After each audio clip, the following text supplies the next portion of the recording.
I'm very sure Mahaviti will perform very nicely. We are very sure of the victory we are going to get. Also, there are some rebels, of course, there. We could successfully withdraw their forms. Some of them are remaining. I don't think which is going to affect the election as much, because Bharatiya Janata Party Karyakarta has a very different makeup where they follow finally the party orders. So then generally in Bharatiya Janata Party culture, rebellious decisions, they don't last. Ma'am, how do you see Jarange withdrawing from the election fray? I think I don't look at it much, because it is not something I take my decision on the basis of whatever he and his people are deciding. I'm definitely eager to see what his followers are feeling right now after his decision. So we have already decided. We've nominations are done. We withdraw. Today is the day of withdrawal is also over. So now this is not the day to discuss about who is going to fight. It is already discussed. Don't you think that in Lok Sabha this particular factor impacted BJP? Yeah, it did. What with the situation this time? Yeah, it did have impact on election, not BJP as such. So totally election was impacted. It was definitely not very good situation and scenario for us that time. But now I think we have improvised on that situation a lot. Even people and voters are now little awakened, and there was a spirit which was created, which was very unique, which you hardly see in decades sometimes. You talked about fake narrative is being now busted. Now people now aware about that. So the fake narrative which was. Yeah, I don't think that will have much of impact this election, the fake narrative. So what are the issues you're taking? We are taking development issues. We are taking very successful schemes of our government, like Ladki Bahin. And also we are talking about central government taking care of Maharashtra after we win and get in power, for the development of Maharashtra as it was taking all these years. Modi being there will always be a support for Maharashtra's government, which is going to come under leadership of Modi. One last question, ma'am. How do you see the transfer of BJP Maharashtra? Huh? How do you see, what is the direction? I don't want to comment on that, because Election Commission is a statutory body and it has its own rights, and I am nobody to comment on Election Commission's decisions and rights, so I would not comment on that. Ma'am, Prime Minister Modi has been the biggest campaigner for BJP. Yeah, definitely, all time. And considering the short period of span for the campaign, how? See, basically this Modi ji has always been a main star campaigner, main key of the whole election.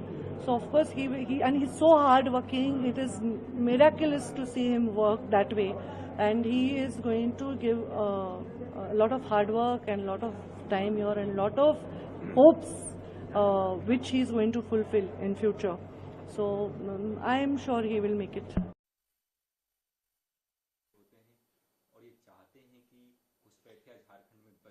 प्रधानमंत्री जी ने बेटी, माटी और रोटी की बात की, लेकिन क्या हो रहा है उस माटी का? उस माटी में सिर्फ और सिर्फ वोट बैंक की गलीज राजनीति के लिए सब लोगों को बाहर से अक्रॉस द बॉर्डर लाया जा रहा है। अब जब ये बात होती है तो वो ब्लेम करते हैं असम को, लेकिन आप देखिए बंगाल के बारे में जिक्र नहीं करते। लगातार अपने वोट बैंक के लिए, भारतीयों के लिए, जो भारत की माटी है उसको उनसे छीनकर घुसपैठियों को देना चाहती है, और इसी बात को केंद्र बिंदु बनाकर प्रधानमंत्री जी ने झारखंड में सबके समक्ष रखा है।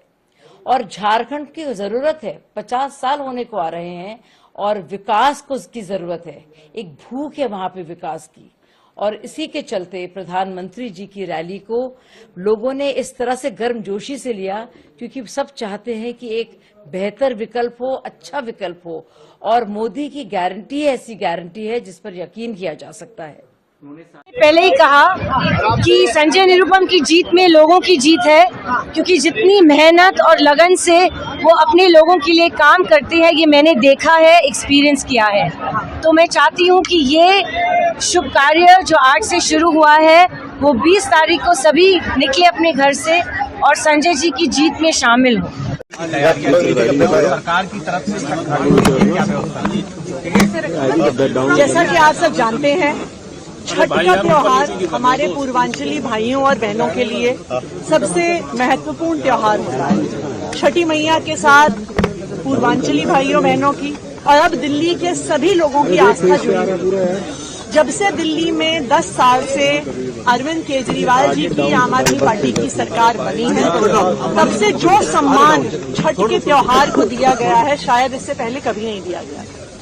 2014 तक पूरी दिल्ली में मात्र 60 जगह छठ की पूजा होती थी जो सरकारी तौर पे आयोजित होती थी। लेकिन मुझे खुशी है इस बात की कि आज 1000 से ज्यादा लोकेशंस पर दिल्ली सरकार द्वारा अरविंद केजरीवाल जी के मार्गदर्शन में ऐसे शानदार छठ घाट बनाए जा रहे हैं।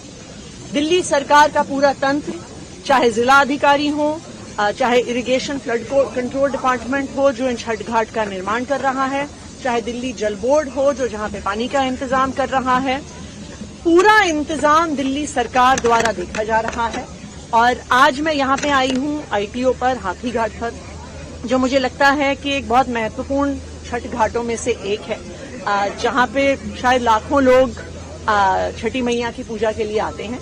तो पूरा इंतजाम बढ़िया चल रहा है और इसी तरह हमारे सारे विधायक, हमारे सारे मंत्री लगातार सभी छठ घाट का इंस्पेक्शन कर रहे हैं। हम बस यही उम्मीद करते हैं कि छठी मैया का आशीर्वाद सभी दिल्ली वालों पे बना रहे। टकराव भी देखने को मिल रहा है। देखिए, ये दुख की बात है।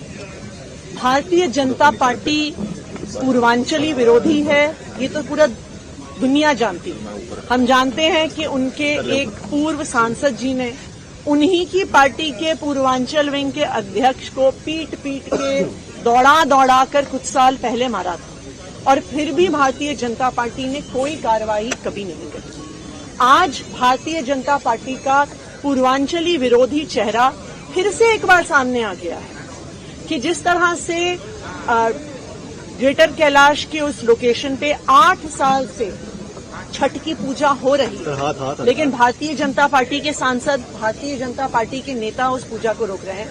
मैं तो भारतीय जनता पार्टी को यही कहूंगी, छठी मैया सबकी है, वो आम आदमी पार्टी की नहीं है, वो भारतीय जनता पार्टी की है। वो सभी पूर्वांचली भाइयों बहनों की है, वो सभी दिल्ली वालों की है। तो छठ पर राजनीति ना करी जाए, छठी मैया की पूजा होने दी जाए, मेरा भारतीय जनता पार्टी से यही आग्रह है। मैम, बांग्लादेश घुसपैठियों का मसला कल जो गृह मंत्री थे उन्होंने जो संकल्प पत्र जारी किया उसमें कहा कि अगर उनकी सरकार बनती है तो जो भी घुसपैठ हुए हैं उन सबको बाहर किया जाएगा। देखिए, सबसे बड़ी बात कि घुसपैठ की जो कोई अगर समस्या वो कह रहे हैं तो वो केंद्र सरकार का होना चाहिए कि अगर किसी दूसरे कंट्री से कोई इंटर कर रहा है तो ये राज्य की समस्या नहीं है, केंद्र की समस्या है। केंद्र नाकामयाब है इसको रोकने में, तो केंद्र में जो होम मिनिस्ट्री है उनको रिजाइन करना चाहिए कि भाई आपने अपनी भूमिका नहीं निभाई। और दूसरी बात कि असम के रास्ते अगर हो रहा है घुसपैठ तो असम के मुख्यमंत्री जिम्मेदार हैं, वो झारखंड को क्यों कह रहे हैं? ये बड़ा ही हास्यास्पद है, कुछ भी कह देते हैं, कोई सिर पैर नहीं रहता उनका। साथ साथ ये भी कहा है कि जो UCC अगर लागू होता है तो उसमें ट्राइबल्स को बाहर रखा जाएगा। देखिए, ये मैंने कहा ना, भाजपा का एकमात्र एजेंडा है धर्म के नाम पर लोगों को लड़ाना, लोगों के मन में नफरत पैदा करना और अशांति फैलाना, और इसके लिए इस तरह के जुमले ठीक है चुनाव के पहले ये लोग इस्तेमाल करते हैं। एक आखिरी सवाल है मैम, प्रधानमंत्री आज झारखंड में रहेंगे, चाईबासा में और गढ़वा में उनका दौरा है, कैसे देखते हैं? चुनाव के समय में सब लोग अपना अपना दौरा करते हैं। MP इलेक्शन में भी प्रधानमंत्री जी बार बार आए थे, लेकिन क्या फर्क पड़ा, क्या हुआ नहीं हुआ आपको अच्छी तरह से पता है। Thank you. देखिए, बीजेपी तो हमेशा इस तरह की चीजों में ही लगी रहती है, उसको विकास से कोई मतलब नहीं है। कहाँ से तोड़ के लाएंगे, कहाँ से फोड़ के लाएंगे, किसको डिस्टर्ब करेंगे, इस तरह के तिकड़म ही भिड़ाते रहते हैं। तो इससे कोई फर्क पड़ने वाला नहीं है। माननीय हेमंत सोरेन जी के कार्यों से हम झारखंड की जनता खुश है और वो चाहती है कि ऐसे ही नेता उन्हें मिले जो उनके बारे में सोचे।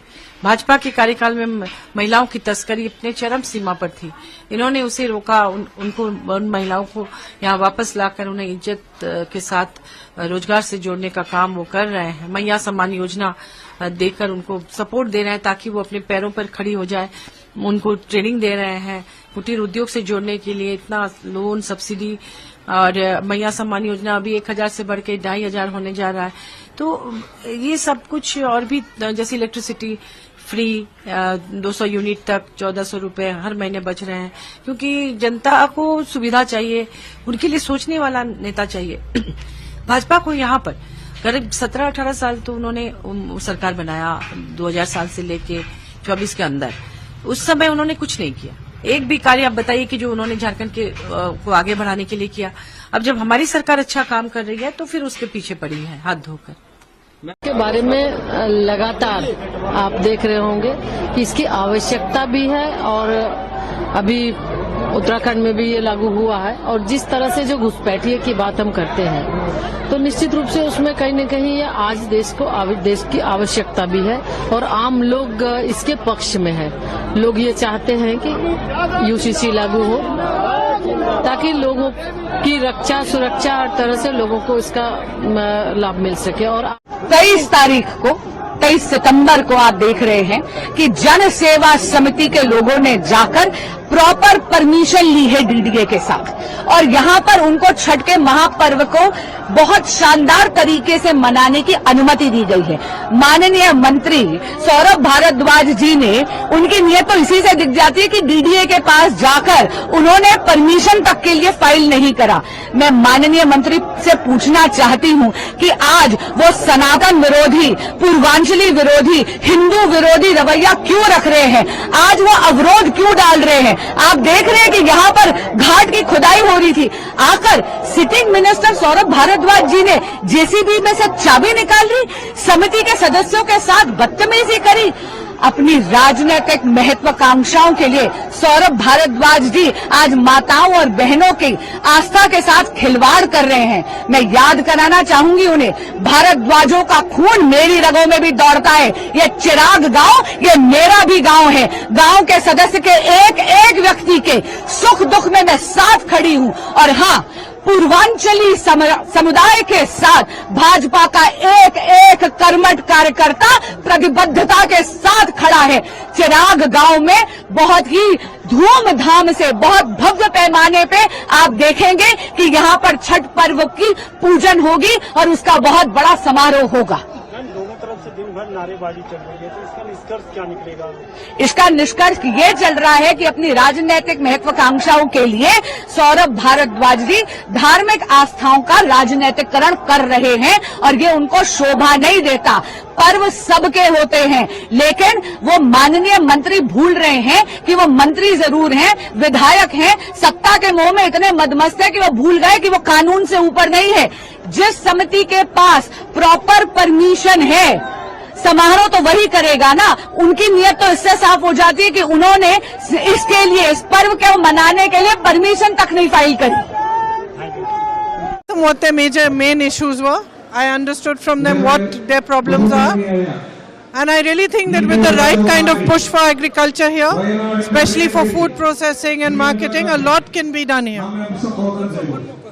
Yesterday, Rahul Gandhi said they are all board of PM Pradhan Mantri Narendra Modi ji. So what do you think are the board of now? Yes, I think because the things he's saying are becoming stale now, and this idea that you can continue to divide people and you can continue to spread fear among people and not address their real issues seems to be winning. What's your vision about I think a strong push for food processing, strong push for agriculture, again strong push for tourism because it's just so beautiful and there's so much that can be done here. Still, I know that there are already a lot of places, but a lot more can be done.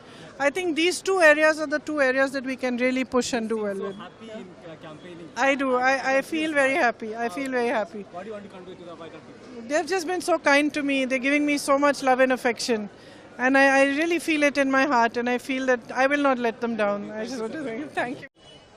देखिए, ये आपका बोलना गलत है कि यहाँ BJP कमजोर रही है। 2019 में भी बीजेपी ने यहाँ से एक लोकसभा जीता, आदरणीय विद्युत वरण महतो जी ने जीता है लोकसभा। और हाँ, विधानसभा में हम लोग हमेशा थोड़ा पीछे रहे हैं, लेकिन इस बार स्थिति परिस्थिति बदली है।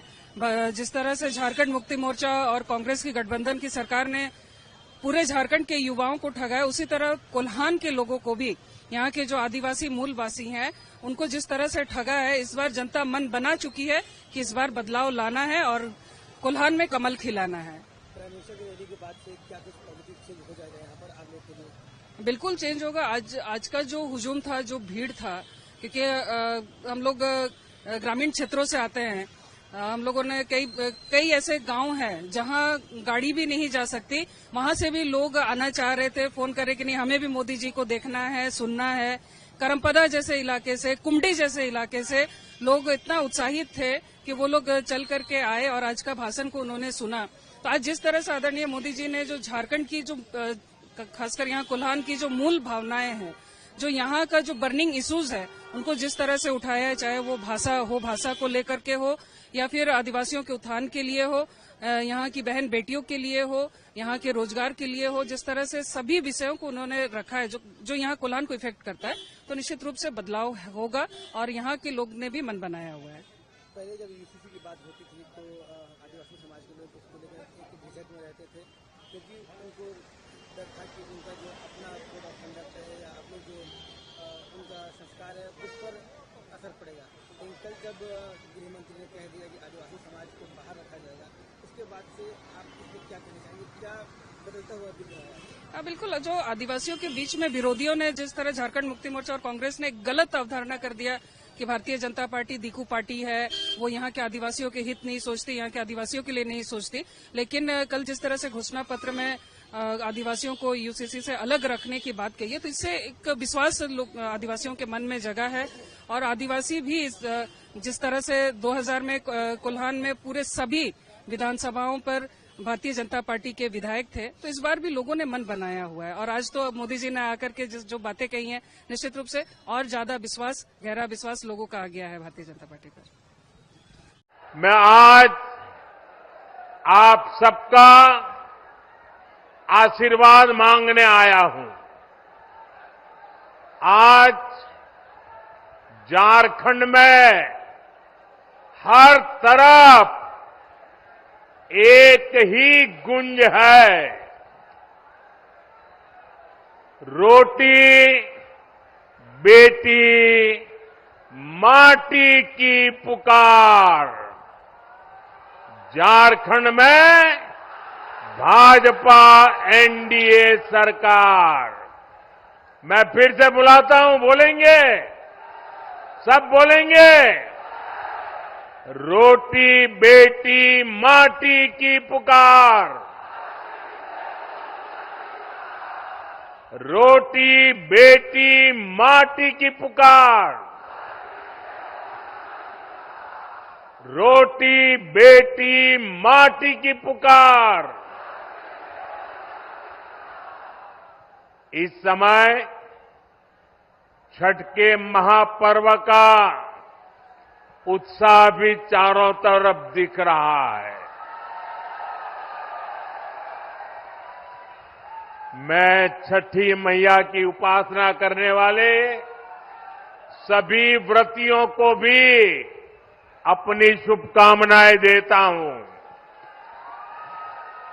ये थाना औसा के बड़परा मोड़ में आज दोपहर करीब 2:30 बजे एक मुलायम सिंह है जसराना के और एक संजय कुमार है, ये कटरा मोहल्ला के फिरोजाबाद के रहने वाले हैं।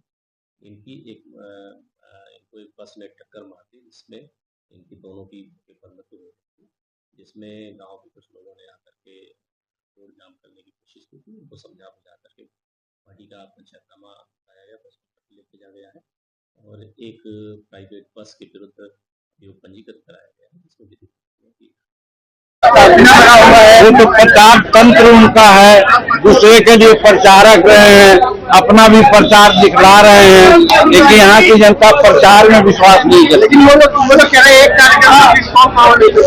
अब जब कहना कि कोई भी आदमी खा में आता है कहता है कि हम पटकाएंगे, लेकिन जब पटकाता है तो मुंह लटका के चल जाता है। नौकरी और रोजगार तो हमने दिया था, वो सब तो जल होगा युवा गलत 15 वर्ष 2005 के पहल के माता श्री या पिता श्री जी रहते थे 15 वर्ष तक कितना परिवार उन्होंने दिया। यहाँ नीतीश कुमार जी के प्रयास से सारा काम है। जीतनराम मांझी कई काम किए, कई काम बाकी भी लगे, क्या लगता है बहुत पूरा करने की बात। देखिए गीता ने कहा है कि कर्मण्यवाद अधिकारस्ते मां फले सुखदासनी, आदमी को कर्म करना चाहिए, फल तो देने वाला ऊपर वाला है। हम 9 साल यहाँ कर्मठता के साथ काम किया, उसका बहुत असर है और असर 2-4 महीना में अब हम गिनती एक जो काम करे तब न गिनती करें यार। हजारों काम है जो हम नहीं जानते हैं, जनता कहती है कि ये काम आपका किया हुआ है। सर, तेजस्वी ने कहा है कि अपराधियों की दिवाली है और कानून व्यवस्था का दिवाला निकल गया है बिहार में। देखिए, जब सियार का पुछ नहीं रहता है ना तो सबको कहता है कि पुछ कटा दो। तो अपने अपराधी तत्व के साथ रहे हैं, अपराध में विश्वास किए हैं, उनका पार्टी एक तरह से जमात है उसका। आज यहाँ जर जमीन पर किसका कब्जा है? सिरू कास्ट के जो जमीन मिले हैं उसका 70-80% कब्जा उन्हीं का है, इसलिए वो उल्टी बात बोलते हैं। लालू जी आज कहे हैं कि धरती पर अत्याचार बहुत बढ़ गया है। अत्याचार में जीते रहे हैं, अत्याचार किए हैं तो उनको अत्याचार दिख रहा है। गूगल साफ लगाइएगा लाल पीला तो सूझेगा साफ। जम्मू कश्मीर असेंबली का और उसके बाद काफी हंगामा हुआ, बीजेपी ने भी इसका प्रोटेस्ट किया और उसके बाद सीएम उमर अब्दुल्ला ने भी बयान दिया है इसके ऊपर, जिन्होंने कहा कि ये ड्रामा है। उन्होंने भी इस बात का कहा है कि ये पीडीपी जो है ड्रामा कर रही है, तो क्या कहेंगे इसको? देखो, पॉलिटिकल थिएट्रिक्स है, जिन लोगों ने खत्म किया वही रेजोल्यूशन ला रहे हैं। जिस दिन मैडम महबूबा मुफ्ती साहिबा ने लैंड ग्रांट बिल और जीएसटी लाया था, आर्टिकल तो तभी खत्म हुआ था और नेशनल कॉन्फ्रेंस 370-35 से पे लोगों को वोट ली। और उनको मालूम होना चाहिए कि जिस दिन शेख साहब ने चीफ मिनिस्टेरियलशिप एक्सेप्ट करी थी और प्राइम मिनिस्टेरियलशिप, आर्टिकल तभी खत्म हुआ था। फिर शेख साहब दिल्ली चले गए, मैडम इंदिरा गांधी के साथ एकॉर्ड किया और 45 तरमीमें हुई आर्टिकल की। तो 90% आर्टिकल जो है पीडीपी और नेशनल कॉन्फ्रेंस और कांग्रेस ने मिलकर खत्म किया। तो आज किस चीज का रेजोल्यूशन ला रहे हैं? लोगों को बेवकूफ बना रहे हैं, लोगों के मैंडेट के साथ धोखा कर रहे हैं। तो इनको शर्म नहीं आ रही है। और आज एक कीमती दिन इन्होंने लोगों का जाया किया। जिस चीज को लोग लेके इन्होंने मैंडेट हासिल किया, आज सिक्योरिटी की बात करते वहां पे, आज अनएम्प्लॉयमेंट की बात करते, आज हेल्थ और एजुकेशन की बात होती, तो मैं समझता कि नहीं, वाकई में ये लोगों के मैंडेट की कदर कर रहे हैं, उस मैंडेट की लाज रख रहे हैं। मगर इनको ड्रामे करनी है, इनको हमेशा लोगों को धोखा देना है, इनको यही काम करने हैं। तो आज भी वही हुआ। तो मैं समझता हूं कि इससे कुछ हासिल होने वाला नहीं है।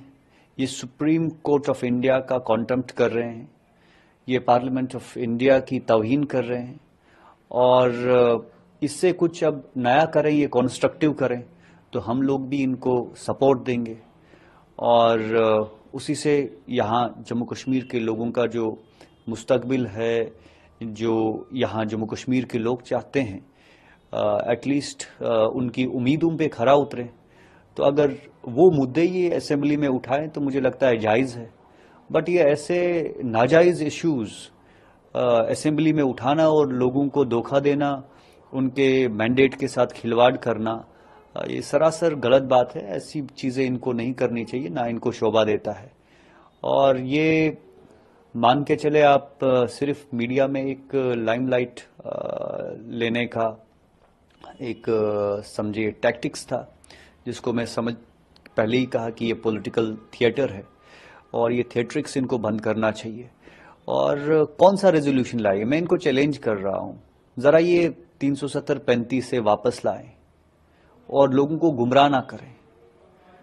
पार्लियामेंट ऑफ इंडिया ने 370-35 को खत्म किया, सुप्रीम कोर्ट ने एक रॉबस्ट एफर्मेशन दी हमारी कॉन्स्टिट्यूशनल सॉवरेनिटी और इंटीग्रिटी को लेके, तो क्या वापस लाएंगे? ये जो ड्रामा कर रहे हैं, मुझे लगता है कि गवर्नमेंट ऑफ इंडिया को इस चीज का कॉग्निजेंस लेना चाहिए और इस चीज को कॉन्टेम्प्ट ऑफ कोर्ट माना जाना चाहिए। इन चीजों से हासिल कुछ नहीं होने वाला है। मैं समझता हूं कि इन चीजों से कल को लॉ एंड ऑर्डर की प्रॉब्लम भी हो सकती है, ऑलरेडी चल रहा है। इस चीज से और इम्पेटस मिलेगा, लोगों के जहनों में, दिलों में तशवीश पैदा होती है कि जो चीज खत्म है, जो ऑलरेडी कॉन्स्टिट्यूशनल मामला जो था वो सेटल हो चुका है लॉन्ग बैक, तो उस चीज को कुरेदने से क्या फायदा है? अगर वैसे ही चीज कुरेदने हैं तो फिर बाकी सारी चीजें भी करे दें। फिर ये पहले रेजोल्यूशन लाए, एक कमेटी कॉन्स्टिट्यूट करें कि 370-35 से को असल में खत्म करने वाली जम्मू कश्मीर की कौन सी जमातें हैं, पहले उस पे बात होनी चाहिए। तो तब जाके इनको आईना दिखेगा, तब जाके इनको जो है सच्चाई सामने दिखेगी कि इसमें नेशनल कॉन्फ्रेंस मुलविस थी, कांग्रेस मुलविस थी, पीडीपी मुलविस थी। तो पहले फिर उस बात पे बात होनी चाहिए। ये लोगों को पता होना